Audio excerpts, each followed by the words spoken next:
Hello दोस्तों, welcome to my channel history classes for civil services. पिछले video में हमने पैलियोलिथिक एज यानी पूरा पाषाण काल पे अध्ययन किया था। इस वीडियो में हम लोग मध्य पाषाण काल यानी मीजोलिथिक एज पे चर्चा करेंगे। इस काल का जो समय निर्धारण है वो C.L. कार्लाइल के द्वारा किया गया। इन्होंने बताया कि इसका जो सभी महाद्वीपों पे अलग अलग समय कालखंड रहा, तो ऑन एन एवरेज इसका जो टाइमलाइन है वो है 9000 BC से 4000 BC के आसपास। मीजोलिथिक वह एज था जब आइस एज उष्ण युग की ओर बढ़ रहा था, यानी कि बर्फ पिघल रही थी और वातावरण में गर्मी की मात्रा बढ़ रही थी। और इस समय मनुष्य छोटे स्तर पे पशुपालक भी हो रहा था, जैसे कुत्ता और भेड़, बकरी, इन सबको वो एक पालतू जानवर के रूप में उसको बना रहा था, पालतू बना रहा था कुत्ते को और भेड़ बकरियों को। मध्य पाषाणकालीन कुछ प्रमुख विशेषताएं हैं। यह संक्रमण युग रहा, जैसे हिम युग उष्ण युग की ओर बढ़ रहा था, और हिम युग उष्ण युग की बढ़ रहा था। इस कारण से ठंड में अधिक मात्रा में कमी आती है और उसी के अनुपात में जनसंख्या में अत्यधिक वृद्धि देखने को मिलती है। अब देखो, जनसंख्या की वृद्धि से कुछ समस्याएं सामने आती हैं, जैसे आवास संबंधी समस्या, भोजन संबंधी समस्या और सुरक्षा संबंधी समस्या। तो सबसे पहले भोजन की समस्याओं का निपटारा उन्होंने कैसे किया। देखो, मनुष्य अभी भी शिकार कर ही रहे थे, खाद्य संग्रह थे ही। बर्फ पिघलने से जो जमीनें थीं वो खाली होने लगी, बर्फ की चादरें हटने लगी, नीचे से घास जैसे और जो वनस्पति हैं वो आने लगे, और इसी के साथ साथ छोटे जीव जैसे मुर्गा, भेड़, बकरी आदि ये भी आने लगे। तो इनका शिकार करके वो खाने लगे। और जो बड़े जानवर थे, हाथी और गैंडा, इनके उत्पन्न होने से इन्हें सुरक्षा की दृष्टिकोण से इन्होंने प्रक्षेपास्त्र यानी प्रोजेक्टाइल, जो जिसे फेंक कर मार सकें, दूर से वार कर सकें, जैसे तीर कमान का प्रथम प्रयोग हमें इसी कालखंड में देखने को मिलता है। इसके बाद हिम युग के बाद, जैसे आइस एज के बाद जब बर्फ पिघलने लगते हैं तो छोटी छोटी झीलें, सागरों का निर्माण होता है, जैसे काला सागर उदाहरण के लिए। जब इन काला सागर जैसे झीलों का निर्माण होता है तो वहाँ खाने के लिए मछलियों का भी, यहाँ पे मछली भी पाए जाने लगते हैं, तो भोजन के रूप में मछली भी इन्हें मिल जाती हैं। छोटे जीव के शिकार के लिए इन्होंने छोटे औजारों का इस्तेमाल किया। इन औजारों का आकार था 1 सेंटीमीटर से लेकर 25 सेंटीमीटर तक। इसलिए इस एज को, मध्य पाषाण काल को, लघु उपकरण पाषाण काल भी कहते हैं या माइक्रोलिथिक एज भी कहते हैं। मनुष्य अभी भी खाद्य संग्राहक ही था, इन्होंने उत्पादन करना भी सीखा नहीं था, तो जीवन अभी भी अस्थायी बना हुआ था। लेकिन मनुष्य अब धीरे धीरे सामूहिकरण की ओर बढ़ रहे थे, जिससे परिवार तथा समाज जैसी संस्थाओं का विकास हो रहा था। मनुष्य अब छोटी झोपड़ी या टेंट या कॉटेज या कुटिया बना के रहना शुरू कर चुका था। इसलिए इस एज को टेंट एज, कॉटेज एज या झोपड़ी युग के नाम से भी जानते हैं। चौथा महत्वपूर्ण बिंदु है इसमें पशुपालन। पशुपालन का जो प्रारंभिक साक्ष्य है वो हमें मध्य प्रदेश के होशंगाबाद जिला के आदमगढ़ और राजस्थान के बागौर जिला से देखने को मिलता है। इन्होंने पशुपालन के रूप में सबसे पहले कुत्ते को पालतू बनाया था। मनुष्य ने अपने पालतू जानवर के रूप में सबसे पहले कुत्ते को पालतू बनाया था। भोजन को भून कर खाने की प्रथा या पका कर खाने की प्रथा का प्रारंभ यहाँ हो गया था, यानी कि आग का भोजन के रूप में, भोजन को पकाने के रूप में इस्तेमाल करना मध्य पाषाण काल में शुरू हो गया था। जब मनुष्य सामूहिकरण मनुष्यों का जब सामूहिकरण होने लगा तो लोग कुछ समूहों में एक जगह रहने लगे। जब लोग समूह में रहते हैं तो संपत्ति की अवधारणा आती है, जैसे ये मेरा अस्थायी घर है, कॉटेज है, मैंने यहाँ पे कुछ जानवर पालतू बनाया है, तो उन पालतू जानवरों के लिए मैंने बेड़ा बना दिया। जब बेड़ा बनाया तो ये एरिया मेरे लिए एक प्रॉपर्टी हो गया। क्या हो गया? प्रॉपर्टी हो गया, प्रॉपर्टी हो गया। अब इसी के साइड बाय साइड दूसरा एक कॉटेज है, दूसरा समूह है, तो हो सकता है कि इन दोनों के बीच में प्रॉपर्टी को लेके, संपत्ति को लेके संघर्ष हो या युद्ध हो।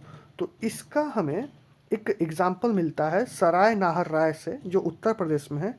वहाँ एक के पसली में दूसरे के तीर मिले हैं। तो ऐसा अंदाज़ा लगाया जाता है यहाँ पे कि सामूहिकरण से संपत्ति की अवधारणा का विकास हुआ, समूह में भेद हुआ और यह भेद युद्ध का कारण बना। और उसका साक्ष्य मिलता है सराय नाहर राय उत्तर प्रदेश से। यहाँ एक की पसली में, छाती में दूसरे के तीर मिले हैं, वो डेड बॉडी ऐसा मिला। अब देखते हैं मेसोलिथिक साइट्स, महत्वपूर्ण मध्य पाषाणकालीन स्थल। वैसे तो ये पूरे भारत से मिले हैं, लेकिन नॉर्थ ईस्ट का जो ये क्षेत्र है, मिजोरम और असम का क्षेत्र, यहाँ से हमें मध्य पाषाणकालीन स्थल नहीं मिले हैं। हालांकि जिन जगहों से मिले हैं उसमें है उत्तर प्रदेश, मध्य प्रदेश, राजस्थान, कर्नाटक, आंध्र प्रदेश और तमिलनाडु। एक एक करके देख लेते हैं। मध्य पाषाणकालीन स्थल उत्तर प्रदेश से पहला महत्वपूर्ण स्थल है महादाहा। महादाहा यह उत्तर प्रदेश के प्रतापगढ़ जिला में स्थित है। महादाहा की खुदाई इलाहाबाद यूनिवर्सिटी के प्रोफेसर GR शर्मा के द्वारा कराई गई थी। यहाँ से महादाहा से जो वस्तुएं प्राप्त हुई हैं उसमें महत्वपूर्ण वस्तुएं हैं हड्डी और सिंग के आभूषण। सिंग किसके? हिरण के सिंग। हिरण के सिंग के आभूषण। आभूषण जैसे हार, अंगूठी, लटकन, झुमका, चूड़ियाँ आदि ये मिली हैं। महादाहा से हमें कुल 41 कब्र मिली हैं। अब कब्रों को हम संख्या के रूप में नामकरण कर देते हैं। जैसे कब्र संख्या 9 और 12 से हमें माला मिले हैं। माला वो जो छोटे छोटे बीड्स होते हैं, बीड्स जिसको गुड़िया बोलते हैं, ऐसे बीड्स, इससे बीड्स के माला मिले हमें। कहाँ से? 9 और 12 संख्या नंबर कब्र से महादाहा के। एक साथ 3 शव को दफनाने की साक्ष्य यहाँ से मिली है और बूचड़ खाना का भी साक्ष्य मिला है महादाहा से। तो बहुत मोस्ट इम्पोर्टेंट साइट्स में से एक साइट है महादाहा, जो मध्य पाषाणकालीन स्थल है उत्तर प्रदेश के प्रतापगढ़ से, जिसकी खुदाई इलाहाबाद यूनिवर्सिटी के प्रोफेसर GR शर्मा के द्वारा कराई गई थी। अगला है सराय नाहर राय। यह भी उत्तर प्रदेश के प्रतापगढ़ जिले में ही है और इसकी खुदाई भी इलाहाबाद यूनिवर्सिटी के प्रोफेसर GR शर्मा जी के द्वारा कराई गई थी। यहाँ एक साथ 4 लोग के दफनाने का साक्ष्य मिलता है, जिसमें 2 पुरुष थे, 2 फीमेल्स थीं। पुरुष के ऊपर पुरुष का शव था और फीमेल के ऊपर फीमेल का शव रखा हुआ था। ठीक है। और ये इनका जो शव दफनाए गए थे, उनके जो पैर थे वो पूर्व दिशा में थे और जो उनका सर था वो पश्चिम दिशा में था। तो ईस्ट और वेस्ट, वेस्ट और ईस्ट साइड करके पश्चिम और पूर्व दिशा में करके शव को रखा गया था। 4 शव मिले हैं एक साथ और 2 पुरुष थे, 2 फीमेल थे। हो सकता है यह एक ही परिवार के होंगे, तो उन्हें एक साथ 4 शव को दफनाया गया है। ऐसा हमें सराय नाहर राय के साइड से मिलता है। अगला महत्वपूर्ण साइट है उत्तर प्रदेश का प्रतापगढ़ जिला से ही दमदमा। दमदमा साइड, इसकी खुदाई भी GR शर्मा के द्वारा कराई गई। यहाँ से हमें सिलवट्टा या लोढ़ा, जिससे हम लोग चटनी पीसते हैं गाँवों में, तो सिलवट्टा और लोढ़ा की बड़ी मात्रा में हमें यहाँ से साक्ष्य मिले हैं और यह संकेत करता है कि वहाँ शाकाहारी प्रवृत्ति के लोग रहते थे। सिल और सिलवट्टा लोढ़ा शाकाहारी प्रवृत्ति का द्योतक है। दमदमा से एक ही कब्र से 3 मानव कंकाल मिले हैं। एक ही कब्र से 3 मानव कंकाल मिले हैं। अगला महत्वपूर्ण साइट है मिर्जापुर का चौपानी मांडा। यहाँ सरकंडे यानी लकड़ी की झोपड़ी मिली है। और 5वां और महत्वपूर्ण साइट है, ये PCS में पूछा हुआ साइट है, लेखिया। यह विंध्य क्षेत्र से मिला है और यहाँ से हमें सर्वाधिक मानव कंकाल मिले हैं। कुल 17 मानव कंकाल मिले हमें लेखिया से। ये पूछा हुआ सवाल है, जब आप PYQ सॉल्व कर रहे होंगे तो तब ये क्वेश्चन वहाँ पे दिखेगा। लेखिया जो मध्य पाषाणकालीन स्थल है, यह किस क्षेत्र में पाया जाता है? विंध्य क्षेत्र से। और यहाँ से कितने मानव कंकाल मिले हैं? तो 17 मानव कंकाल मिले हैं। यह मध्य पाषाणकालीन स्थल है। अब देखते हैं मध्य प्रदेश के। मध्य प्रदेश का एक महत्वपूर्ण साइट है आदमगढ़।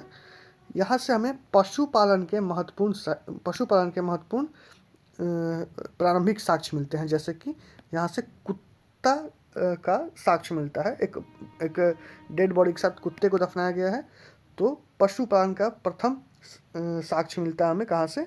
मध्य प्रदेश के आदमगढ़ से, और यह है मध्य पाषाणकालीन स्थल। अगला है राजस्थान। राजस्थान का महत्वपूर्ण साइट है बागौर। यह बागौर मध्य पाषाण काल का सर्वाधिक बड़ा स्थल है।